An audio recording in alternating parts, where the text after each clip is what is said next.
नमस्कार भक्तांनो. श्रावण महिना म्हटला की आपल्या मनात सर्वप्रथम भगवान महादेवांचे पवित्र रूप आठवते. शिवमंदिरात होणारा अभिषेक, बेलपत्र, महामृत्युंजय मंत्राचा जप, ओम नमः शिवायचा जयघोष आणि भक्तिमय वातावरण.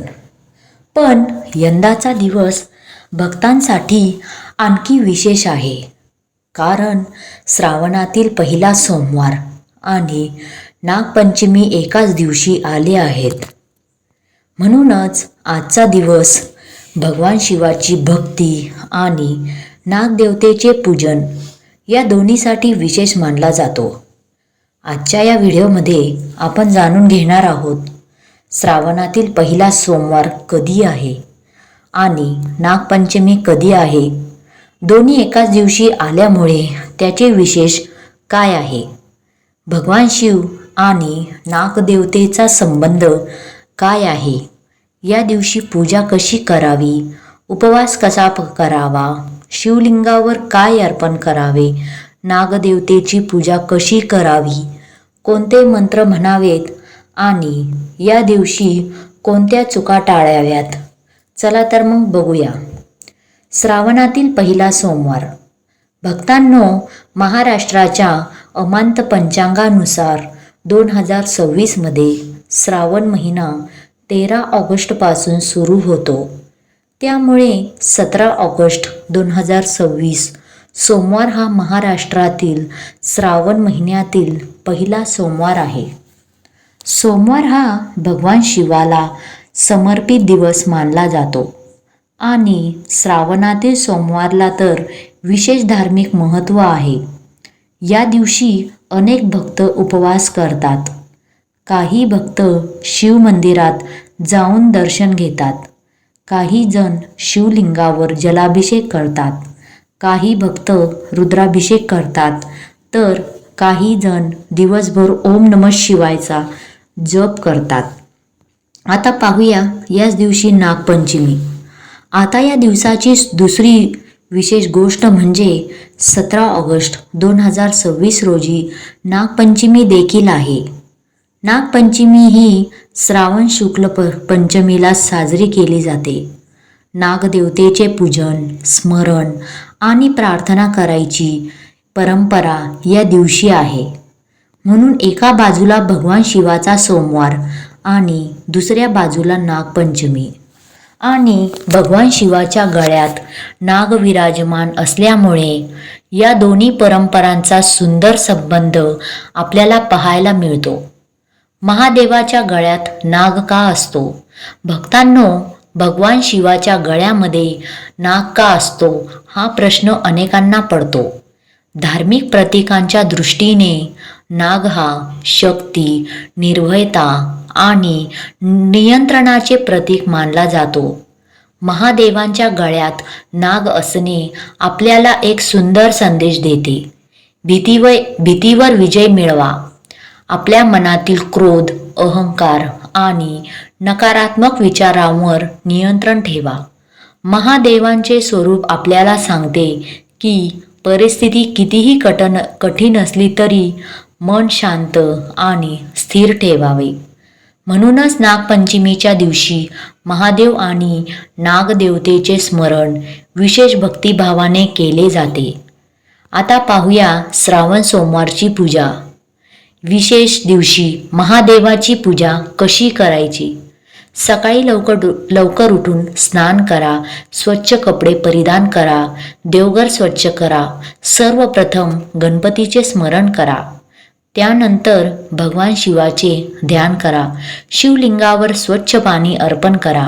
आपल्या परंपरेनुसार दूध, दही, मध, साखर इत्यादी अभिषेक साहित्य वापरत असाल तर मंदिरातील किंवा घरातील प्रचलित पद्धतीनुसार पूजा करा.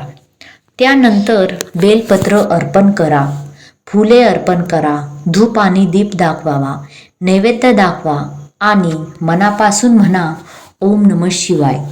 आता पाहूया पहिल्या सोमवारी शिवामूठ आहे. महाराष्ट्रातील अनेक कुटुंबांमध्ये श्रावणी सोमवारच्या दिवशी शिवामूठ अर्पण करण्याची परंपरा आहे. पहिल्या सोमवारी तांदूळ अर्पण करण्याची अनेक ठिकाणी आढळते. तुमच्या घरात शिवामुठीची परंपरा असेल तर आपल्या कुटुंबाच्या पद्धतीनुसार ती अर्पण करू शकतात. शिवाला धान्य अर्पण करताना मनात एक भावना ठेवा.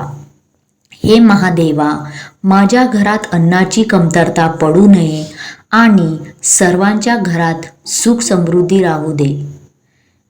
नागपंचमीची पूजा कशी करावी? आता नागदेवतेची पूजा कशी करायची ते पाहूया. सर्वप्रथम देवघर किंवा पूजा करण्याची जागा स्वच्छ करा. नागदेवतेचे चित्र किंवा प्रतिकात्मक नागप्रतिमा ठेवू शकता. दिवा आणि धूप लावा. हळद, कुंकू, अक्षता आणि फुले अर्पण करा. नागदेवतेसमोर हात जोडून प्रार्थना करा. हे नागदेवता महाराज, आमच्या कुटुंबावर तुमची कृपादृष्टी राहू दे. सर्व संकटांपासून आमचे रक्षण होऊ दे. यानंतर हा मंत्र म्हणू शकता. ओम नागदेवताभ्यो नमः.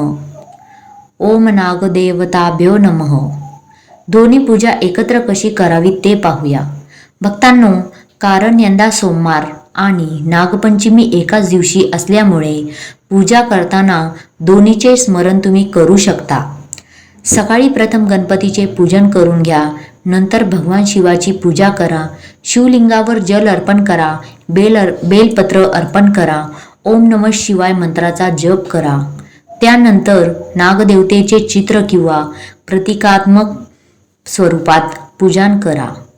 ओम नागदेवताभ्यो नमः मंत्राचा जप करा.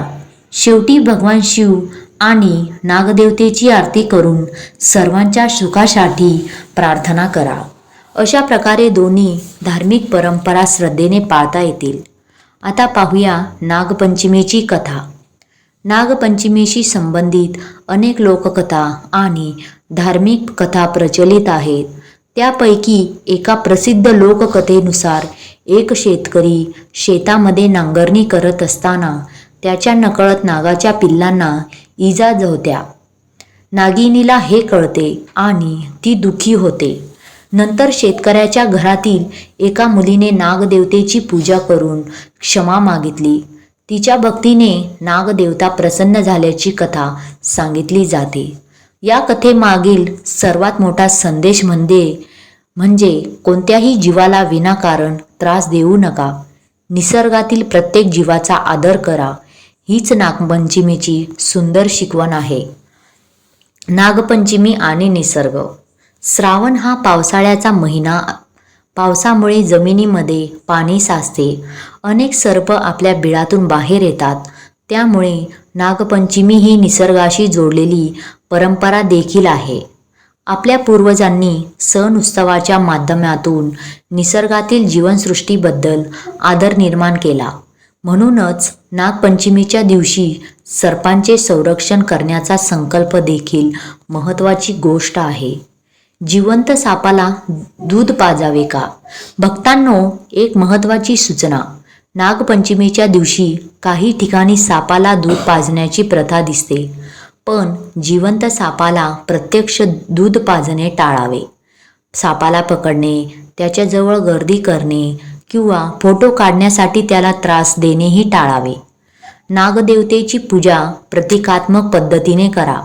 साप दिसल्यास त्याला सुरक्षित अंतरावरून जाऊ द्या आणि गरज असल्यास प्रशिक्षित सर्पमित्र किंवा संबंधित स्थानिक यंत्रणेची मदत घ्या. देवाची पूजा करताना जीवाला त्रास होऊ नये हीच खरी भक्ती आहे. आता पाहूया उपवास का करावा. श्रावण सोमवारला अनेक भक्त उपवास करतात. काही भक्त फक्त फलाहार करतात.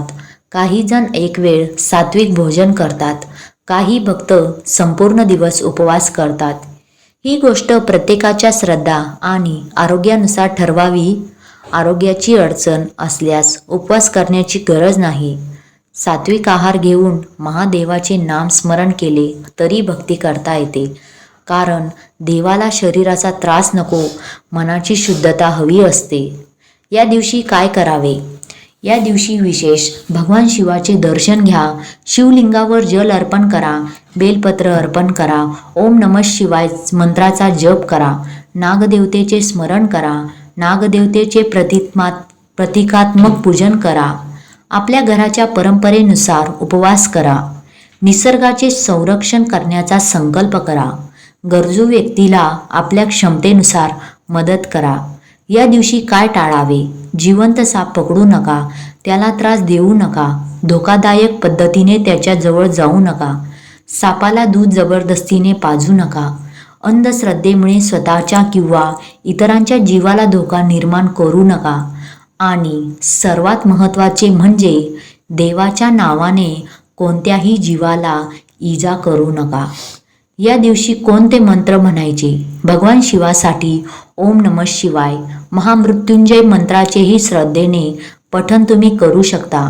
नागदेवतेसाठी ओम नागदेवताभ्यो नमः, ओम नागदेवताभ्यो नमः या मंत्राचा जप करताना मन शांत ठेवा. देवाकडे आपल्या कुटुंबासाठी सुख, शांती, आरोग्य आणि सद्बुद्धी मागा. चला महादेवाकडे प्रार्थना करूया.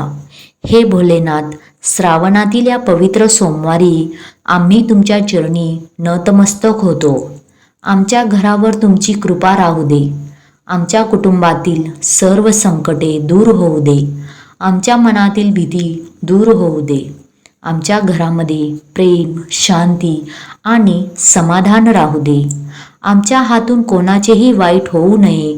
आम्हाला योग्य मार्गावर चालण्याची शक्ती द्या आणि नागदेवतेच्या कृपाने सर्व जीवसृष्टीचे कल्याण होऊ दे. ओम नमः शिवाय, ओम नमः शिवाय, ओम नमः शिवाय. तर भक्तांनो, यंदाचा 17 ऑगस्ट 2026 सोमवार हा दिवस महाराष्ट्रातील भक्तांसाठी विशेष आहे. कारण श्रावणातील पहिला सोमवार आणि नागपंचमी एकाच दिवशी आले आहेत.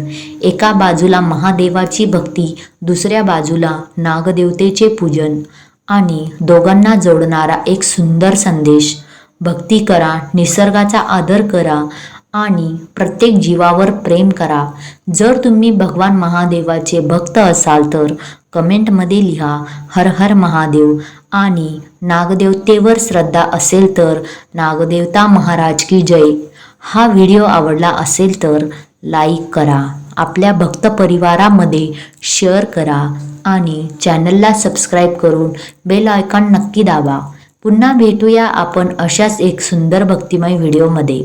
तोपर्यंत हर हर महादेव, ओम नमः शिवाय, ओम नागदेवता महाराज की जय. धन्यवाद.